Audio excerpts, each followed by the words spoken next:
Anak laki-laki kita, Bu, waktu itu saya sudah pernah sampaikan, kalau kita sedih, dia tahu ibunya sedih, tapi nggak perlu tahu kenapa ibunya sedih. Tapi kanannya perempuan kalah dengan kanannya laki-laki. Jadi yang punya anak laki-laki masih SD, SMP, sabar sampai mahasiswa ya. Ini yang harus di... Assalamualaikum warahmatullahi wabarakatuh. Alhamdulillahirrahmanirrahim. Wassalatu wassalamu ala asyrafil anbiya'i wal mursalin wa ala alihi wa sahbihi ajma'in amma ba'du. Alhamdulillah ini kesini lagi ya. Tapi saya luar biasa. Ini kuliah sampai siang aja. Ibu-ibu yang dirahmati Allah masih tetap di sini. Ya Allah, alhamdulillah ya. Mudah-mudahan penuh berkah ya. Dan ini kerasa ini malaikat banyak banget di sini. Alhamdulillah ya Allah. Iya, kali ini saya mau melanjutkan kajian waktu itu ya. Waktu itu kita belajar apa yo? Otak. Bedanya otak laki-laki sama perempuan ya. Jadi masih banyak sebetulnya tuh. Masih banyak itu, saking banyaknya itu penelitiannya 10 tahun, bayangkan 10 tahun meneliti bedanya otak pria dan wanita ya. Masih ingat pelajaran lalu ya? Ayo, masih yang paling harus diingat itu paling gampang. Laki-laki berapa per hari? Jumlah komunikasinya mulai dari kata-kata ya. Oh iya ya. Sudah melihat suami di rumah, beliau yang kategori apa? 5.000 kah? 7.000 atau yang 9.000? Ada? Hah? Ada pakai 500? 4.000? Bapak di rumah 4.000? Nggak nyampe? Kata-katanya 4.000 mungkin ya, tapi ada dong bunyi vokalnya. Bahasa tubuh mengasa nggak ada, Bu? Gitu nggak ada? Perempuan 20.000 ya. Ini yang perlu diingat ya. Siapa punya anak laki-laki pada sekarang ini? Nah ya, ingat waktu masih kecil sampai nanti umur 18 tahun, otak mananya yang berkembang duluan kalau laki-laki? Kanan otak kayak apa, Bu? Betul, itu aja yang diingat, otak santai, rileks, main, asik-asik aja ya, sampai usia 18 tahun, barulah nanti di atas 18 tahun, otak kirinya sama dengan otak kanannya, dimana otak kiri itu otak analisa, otak memikirkan ya, otak menghitung. Jadi yang punya anak laki-laki masih SD, SMP, sabar sampai mahasiswa ya. Ini yang harus diingat ya, Kalau perempuan jelas anak perempuan kiri kanannya berkembang bersamaan, tapi kanannya perempuan kalah dengan kanannya laki-laki. Ini harus saya ulang-ulang terus. Bukan buat ibu sebetulnya, buat saya. Karena anak lakinya 4 ya. Iya, jadi saya harus ingat ya Allah, anak lakiku 4. Kenapa Allah ciptakan laki-laki kanannya duluan yang mendominasi? Karena laki-laki adalah makhluk yang harus kreatif, harus punya apa istilahnya ya, ide banyak, karena kanan tuh ide ya, kemudian hikmah di kanan, hikmah ya. Anak laki-laki kita, Bu, waktu itu saya sudah pernah sampaikan, kalau kita sedih, dia tahu ibunya sedih, tapi nggak perlu tahu kenapa ibunya sedih. Ingat ya, nggak perlu tahu. Pokoknya ibu sedih lah, udahlah ya, aku jagain ibu, sudah beres. Nggak perlu lagi dia tahu. Kamu mau tahu nggak sebetulnya ibu? Nggak perlu. Yang begitu, yang kepo kayak gitu tuh anak perempuan. Ibu-ibu ceritain dong dari awal ya. Nah, ini yang perlu kita pahami ya. Iya. Ada satu lagi tuh yang paling harus diingat.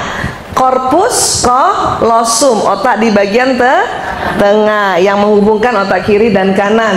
Yang lebih tipis anatominya otak yang lebih tipis, ayo. Korpus kolosumnya, laki apa perempuan? Siapa tuh yang langsung hafal? Laki-laki. Sehingga karena otaknya lebih tipis, kiri kerja sendiri. Coba minta otak yang kiri kerja sendiri, kanan kerja sendiri. Ini yang membuat Laki-laki cepat konsentrasi kalau mengerjakan pekerjaan di depannya. Setelah berapa menit? Ayo, 10 menit ke atas. Jadi kalau anak laki-laki baru buka televisi belum 10 menit, ibunya ajak ngomong masih dengar langsung. Suami-suami juga kalau baru buka gadgetnya terus kita ngomong, dia masih dengar. Tapi 10 menit ke atas, karena seperti ini kondisi otaknya, maka laki-laki fokus. Dan pada saat laki-laki fokus, pendengarannya menurun, bukan berkurang. Perasaan udah diulang kemarin bahwa menurun bukan berkurang. Kalau berkurang itu budak. Tegan kan ya? Iya, perempuan ingat, karena korpus kolosumnya lebih tebal maka otak kiri kanannya tersambung dengan lebih banyak. Ini yang membuat wanita bisa mengerjakan lebih satu pekerjaan yang berbeda dalam satu waktu. Ya, indah sekali ya Bu. Iya, siapa yang sudah bisa begitu? Siapa yang naik motor bisa pasang alis? Ayo. Ada loh. Kalau naik motor ya sambil goceng dulu kan, bener. Ya, kalau yang naik mobil pasang alis? Bisa ya. Kebayang nggak kita udah naik mobil, pasang alis, dengar musik, kadang handsfree di sini masih jawab telepon, ngomong sama anak-anak, kadang tangan kita suapin anak-anak. Bisa gitu ya Bu ya? Iya, karena itu tadi Allah ciptakan secara anatomi korpus kolosum wanita lebih tebal 30%. 30%. Ya. Banyak yang tanya sama saya, kalau waria gimana Bu Aisyah? Tuh kan pasti nanyanya gitu. Ntar dulu, dia aslinya laki apa perempuan? Kalau laki-laki tetap korpus kolosumnya lebih tipis. Yang membedakan adalah hormon ya, estrogen progesteronnya. Jadi setiap orang kan punya testosteron, punya estrogen progesteron ya. Katakanlah setiap orang punya hormon laki-laki testosteron ya, punya hormon perempuan estrogen dan progesteron. Nah, cuman kalau kita yang perempuan, komposisinya kalau dibikin literan ya, hormon testosteron kita itu sekitar 3 liter sampai 4 liter gitu. Selebihnya hormon perempuan. Kebalikannya laki-laki juga begitu, hormon testosteronnya yang lebih banyak, yang 7 liter. Tapi laki-laki juga punya hormon perempuan, kurang lebih 3 liter. Suatu ketika ada orang yang hormon ini orangnya laki-laki, kemudian hormon estrogennya lebih banyak dibanding laki-laki yang normal, katakanlah jadinya 4 atau bahkan 4,5 liter, maka itu tadi ya, caranya sudah mirip perempuan. Apanya? Perasaannya. Tapi tetap tidak bisa mengerjakan lebih dari satu pekerjaan dalam satu waktu. Contoh di kap salon tuh, capster kayak apa? Kan banyak yang laki-laki itu ya. Kalau perempuan sambil ngebelot sambil ngomong bisa. Yang laki-laki nggak bisa, dia pasti berhenti. Ya, dia gulung. Lo tau nggak Nek? Ibu di sana. Jadi dia tidak bisa sambil kerja sambil ngomong. Dia berhenti dulu, ya, gitu. Ibu cantik banget. Iya. Begitu juga kalau kita pernah lihat chef memasak. Kalau kita tuh langsung ngomong kan, ya, ibu-ibu ambil ikannya, potong-potong ikannya, kan gitu sambilnya, taburi garam, taburi merica. Yang laki-laki nggak gitu, ya, ambil ikannya, potong-potong, ya gitu. Walaupun cuman berapa detik, dia tetap laki-laki. Korpus kolosumnya lebih tipis. Sepakat ya Bu ya? Nanti coba deh mulai sekarang merhatiin. Ya, baik. Ya, yang start yang itu Mbak ya. Cuman karena kita nggak paham, ya, jadi, nah, kita selalu maunya yang begini. Pria berbahu lebar, pinggang sempit, lengan serta tuka yang bagus. Dulu. Maaf ya. Ya Allah, zaman-zaman SMP gimana gitu. Tapi juga kita mau pria yang begini harus penuh perhatian, lembut, peka terhadap kebutuhan wanita dan pandai komunikasi. Maunya gitu kan? Bisa, tapi jadinya yang begini. Yang lengkap kayak gitu tuh gay, Bu. Ibu pilih mana? Separoh-separoh. Ya, pastinya 88% kita mendapat pria atau kita mendapat suami yang ya, apa yang beda di mana?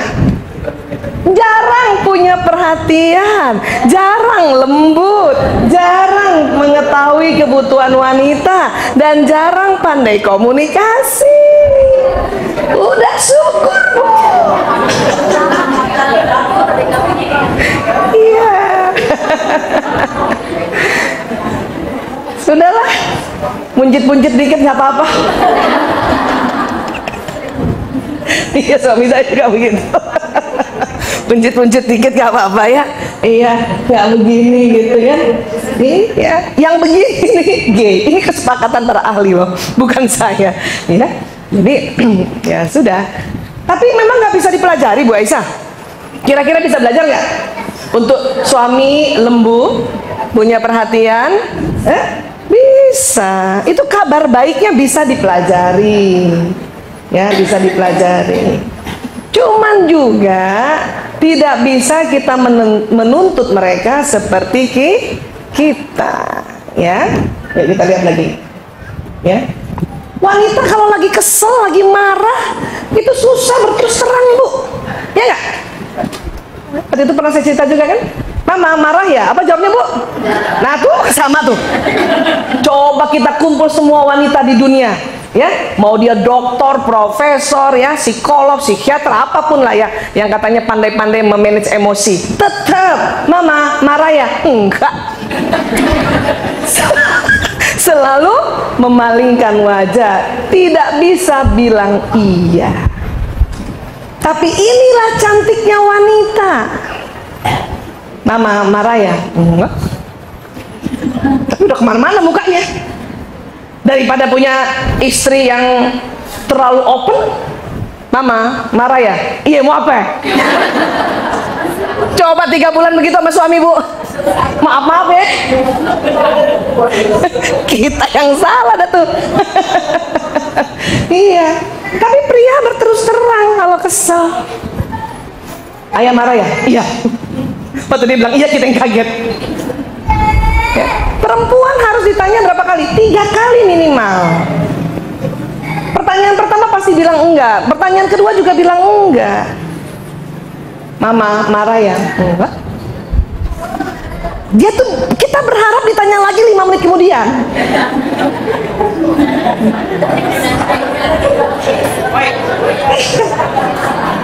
Nah, ini harus dipelajari oleh pria. Mama kayaknya marah sama papa. Siapa yang marah, rugi amat. Udah mulai, wajahnya nggak dilempar. Ya, masih kepengen ditanya lagi yang ketiga. Ya, mama marah ya, papa minta maaf ya, baru papa nggak pernah ngerti aku. Iya, ya, begitu. Tapi laki-laki nggak begitu. Jelek juga kalau laki-laki begitu. Bapak marah ya? Enggak. Mau punya suami kayak gitu? Papa marah sama mama. Ngapain marah? Rugi amat sih. Mau suami gitu. Papa, mama minta maaf ya. Mama gak pernah ngerti papa. Hati saya. Makanya coba kalau dibalik gitu kan. Aduh. Makanya nggak usah terlalu berharap. Aku ingin kau yang sangat lembut, papa, ini nggak usah deh. Ya. Jadinya begitu. Ya. Lanjut. Wanita bila tertekan butuh bicara, Bu. Makanya tidak boleh ditinggalkan. Kalau laki-laki Dia nggak mau bicara. Banyak laki-laki menganggap otak perempuan begitu. Umi marah ya sama Abi? Enggak. Ya udah, Abi ke musola dulu ya. Ditinggal. Belum ditanya sampai 3 kali. Biar kata perginya ke musola, engkep juga Bu. Tahu kita suami kita ke masjid, cuman kita mau ditanya lagi nih, belum 2 kali. Gak pernah ngerti aku. Kalimatnya selalu itu. Ya. Tapi pria, dia pikir kayak perempuan itu kayak laki-laki. Karena pria tidak mau ditanya-tanya tuh, pria nggak mau ditanya-tanya. Kalau suami atau anak laki-laki lagi capek banget, sudah cuma tanya, Papa, Abi capek banget ya. Ya sudah, nanti kalau mau ini panggil aku ya, kalau mau ngomong panggil aku. Udah diemin aja, kasih aja minum, makan, dahsyat. Ya udah minum. Saya pernah bertahun-tahun salah strategi, saking ingin jadi istri soleha. Saya panggil suami saya kan ayah Toto gitu ya. Capek ya? Iya. Kenapa sih Mbok ya cerita sama aku? Aku kan istrimu, ibu dari 5 anak-anakmu, permata hatimu. Suami saya teriak, diam. Aduh, suruh diam. Aduh, salah lagi kan? Ya, katanya gimana?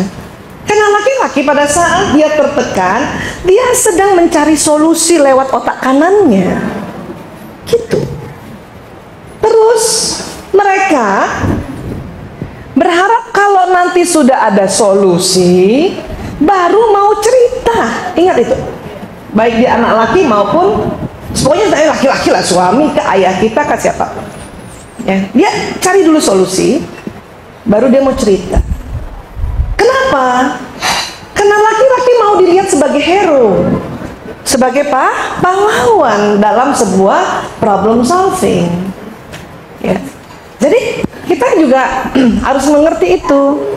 Jangan juga kita merasa, kalau aku aja, aku ceritain semuanya. Ya iya. Kita Bu kalau bisa nih keluar rumah, setiap menitnya kita cerita sama suami ya. Sampai ke Sandung Batu pun kita cerita ya.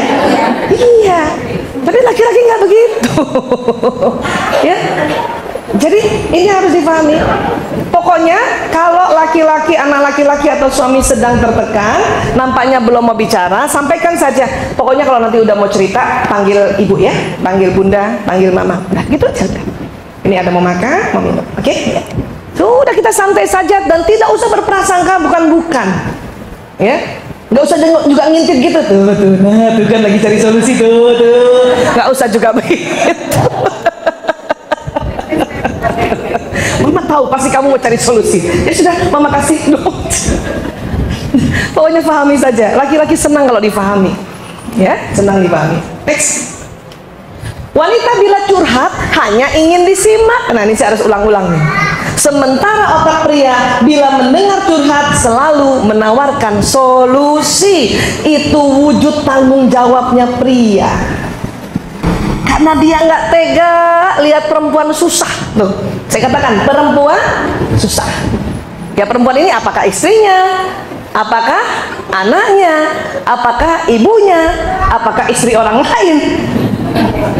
Pokoknya pria tidak kuat lihat perempuan lagi curhat kayaknya susah. Dia selalu ingin menawarkan solusi. Padahal ini yang bikin berantem. Papa, Mama sakit kepala. Apa kata suami? Hah? Minum obat. Solusi bukan itu? Solusi. Cuman silakannya sebelum kita curhat udah minum obat duluan. Makanya kata suami, ya udah minum obat. Kita marah. Obat apaan lagi? Semua obat udah aku minum. Lah, katanya sakit kepala. Suami saya tuh lebih parah, kan dia dokter kan. Ya aku sakit kepala. Kata suami saya, ke dokter dong. Hah? Bukannya kamu dokter? Oh iya ya katanya. Iya, kita marah. Kita marah soal kayak gini gitu. Ya, aku kan ada bakti sosial. Iya, aku saltum, salah kostum, sepatu aku yang segini. Kan cuma mau cerita ya. Apa kata suami biasanya kalau gitu? Hah? salah sendiri makanya bawa sendal jepit. Bukan gitu ayah. Kan? Ada kalimat begitu kan? Setiap cerita dikasih solusi, bukan gitu. Ayah, aku capek banget setiap pagi nganter anak-anak. Apa solusinya kira-kira? Pakai ojek kan? Apa kita bilang? Ih, bukan gitu ayah, ayah nggak ngerti ya ojek sekarang ya. Ih, banyak pembunuhan. Kata suami, katanya capek. Padahal kita pada saat setelah cerita udah seger lagi. Iya nggak? Perempuan cuman mau dibilang gini nih bu, kasihannya mama capek. Cuman itu aja. Itu tahu-tahu udah kuat lagi. Ya udah papa kita jalan-jalan yuk. Katanya capek. Udah di rumah aja. Aduh. Saya pernah suatu ketika lagi makan sama suami, makan mie gitu kan. Terus saya bilang, udah selesai makan mie, saya cuma cerita kalau nasi nendang ya, dia bilang kita makan nasi aja kalau gitu. Enggak gitu. Semangkok mie udah saya makan, suruh makan nasi. Nah, kamu bilang nasi nendang. La ilaha illallah. Berterus-terusan. Yang tadinya mau mesra-mesraan, jadi gara-gara nasi sama mie nih. Wah, kenapa jadi masalah sih? Ya Allah. Makanya bu, kalau cuma mau curhat, omongkan dari awal. Abi, Umi cuman ngomong doang ya, dengar aja ya. Itu aman. Suami saya lucu lagi, kalau saya udah cerita dia tanya mau pakai solusi apa enggak. Jadi kami berdua ingat. Tetapi kalau bisa karena kita yang belajar, apabila kita curhat dan suami memberikan solusi, langsung berpikir bahwa oh dia sayang banget sama aku. Gitu. Karena wujud tanggung jawab. Ini bisa berantem loh ini gara-gara ini nih. Iya bu, mulai rasa-rasa nggak bu? Ingat-ingat memorinya nggak bu? Ini gara-gara ini ya Allah ya. Saya setelah tahu nih, tahun 2006 saya tahu. Sejak 92 sampai 2005 awal berantem dulu. 2006 pertengahan saya tahu, saya ketawa setengah mati. Masya Allah. Ini nih, di ruang konseling saya ibu-ibu kalau cerita gara-gara ini nih. Dia nggak pernah mau ngerti Bu Aisyah. Saya ngomong gini, dia ngomong gini, dia ngomong gini. Karena terjadi sebuah ya misunderstand ya kan gitu. Next lagi. Wanita berbicara senang kontak mata karena memang matanya secara anatomi karena korpus kolosumnya tebal dia kuat ngomong tatap-tatapan. Laki-laki tidak bisa. Ya, waktu itu saya udah cerita ya. Laki antar laki aja ngomongnya pinggir samping-sampingan bu. Tapi ya ganteng lah. Coba kebayang kalau laki-laki berhadapan-hadapan dengan laki-laki lagi meeting. Kamu tahu nggak program kita apa? Bayang nggak laki sama laki gitu. Ya, kemudian yang bapak sebelahnya juga ya begini pak. Saya sudah menyusun untuk 2016. Tatap-tatapan aja gitu. Nggak bagus memang. Laki-laki selalu dengan makanya laki-laki selalu pakai gaya dia, entah menulis, entah menulis. Kalau perempuan memang selalu ingin ditatap. Saya pernah punya cerita gini. Ibu mertua saya ini sharing saja lucu tapi ini fitrah sebetulnya. Ibu mertua saya dia tahu sekretaris suaminya perempuan masih muda. Ya. Dia bisik sama sekretarisnya gini. Kalau bapak rapat, kamu liatin terus matanya. Ngerti maknanya? Jadinya apa? Suaminya nggak liatin dia. Jadi kalau laki-laki diliatin terus sama kita diliatin, dia nggak tahan lihat kita, nggak tahan. Tapi justru kalau kita nggak liatin dia liatin kita, gitu. Jadi bijak sekali ya. Mau begitu ibu? Benar. karena kan kerja mereka tidak ada tabir ya. Kalau sekarang kan kita bisa memilih ya, kita kerja di akhwat saja kan nyaman ya, fitrahnya sama gitu. Tapi kan kalau di luar sana gitu, dia bisik, dia tahu nih, oh ini sekretaris baru nih, keluaran Asmi, masih muda. Daripada suami yang lihat, dia lihat suami saya. Itu fitrah, belum belajar ini tuh, belum belajar ini. Ya, dia bisik, nampaknya bijaksana sekali jadinya. Kalau bapak rapat, kamu lihat terus ya, supaya apa yang diomongan bapak kamu tidak luput dari catatanmu.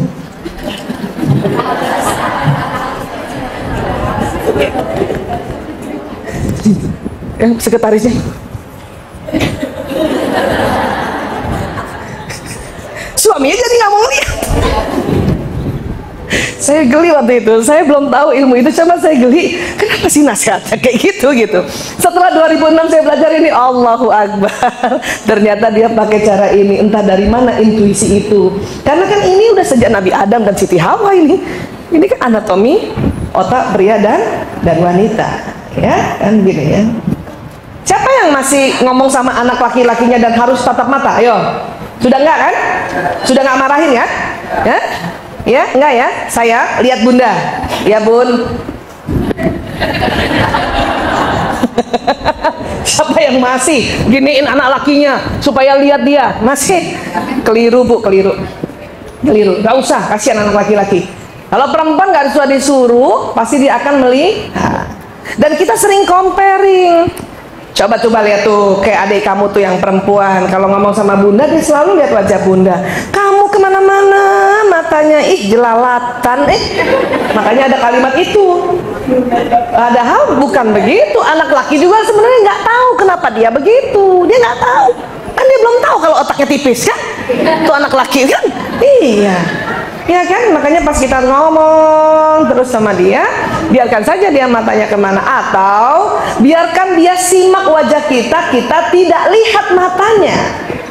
Masalahnya di mata, tatap-tatapan mata itu laki-laki tidak kuat.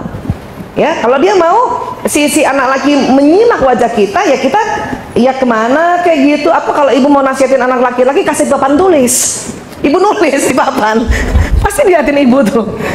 Ya, kayak gitu. Yang dia tahan, dia tidak tahan apa? Ditatap matanya. Ya, lanjut. Masih ingat saya waktu itu cerita? Ya, siapa yang mesra-mesraan sama suami masih di samping suami? Suami laki-laki, sudut pandang matanya karena ya kornea dan retina matanya itu tidak bisa melebar, dia memanjang lurus. Ya, perempuan yang melebar. Makanya perempuan selalu ribut kalau suami mau nyalip mobil, awas, lihat kanan kiri. Suami saya bilang, ngapain lihat kanan kiri, orang itu di sana. Kan gitu ya. Makanya ini harus dipahami, ini harus dimengerti. Karena ini yang pagi-pagi selalu berantem cari seragam, cari dompet, cari apa lagi? Cari apa? Buku, apa lagi? Kunci. Mana bu? Mana? Di sini doang sih carinya. Padahal sudah sini. Dia nggak lihat. Memang begitu. Buka kulkas tuh cari telur, padahal telur di pinggir pintu, kan dia begini lurus. Banyak sekali ya istri-istri ingin menyampaikan ucapan milad, happy milad pada suaminya, dia taruh di mana? Taruh di atas kulkas yang paling atas di freezer. Suaminya bukanya pintu langsung. Padahal tulisan udah bagus, happy milad abi, barakallahu fi umri, miss you, asik. Udah bagus, kagak dibaca. Naruhnya kejauhan. Kalau dia biasa buka yang pintu kedua, taruh di pintu kedua. Banyak ibu-ibu taruh di pintu atas, terus suami jalan nunduk. Si istri ngumpet-ngumpet di dapur.